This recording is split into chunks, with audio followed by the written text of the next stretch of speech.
December 20th. A word in season to the weary by Brother Bakht Singh. When I sent you without purse, and scrip, and shoes, lacked ye anything? And they said, Nothing. Luke chapter 22 verse 35.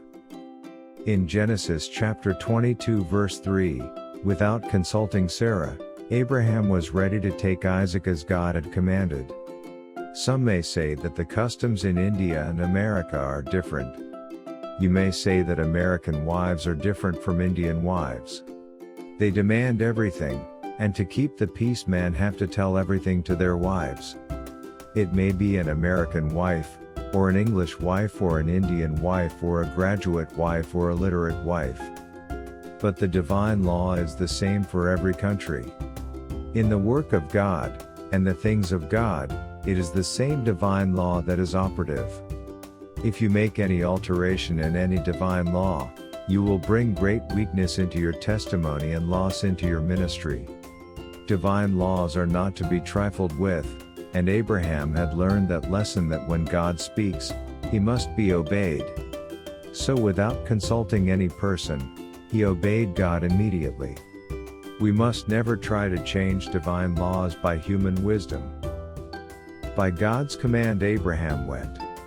We do not find the least anxiety in the heart of Abraham. When Isaac questioned him about the offering, he said, God will provide. He is not avoiding Isaac's question. When he said that God would provide, he actually believed that the Lord would provide. Literally, the meaning of Moriah is, God will provide. Here we see the kind of faith that had been created and developed in the heart of Abraham. The true friendship that God demands is a strong, living in simple faith, and alas, for most of us, we have no faith. Even though we talk about faith, and preach and sing about faith, when the test is actually given, we know how the devil again and again brings some doubt into our hearts.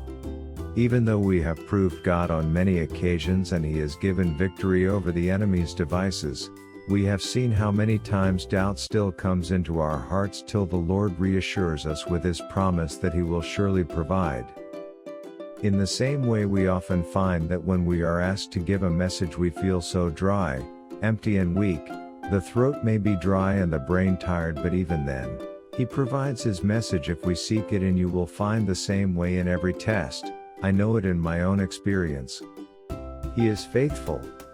Whenever God blesses, he provides, and whatsoever burden we as men may have to bear, he gives abundant and extra grace for that burden.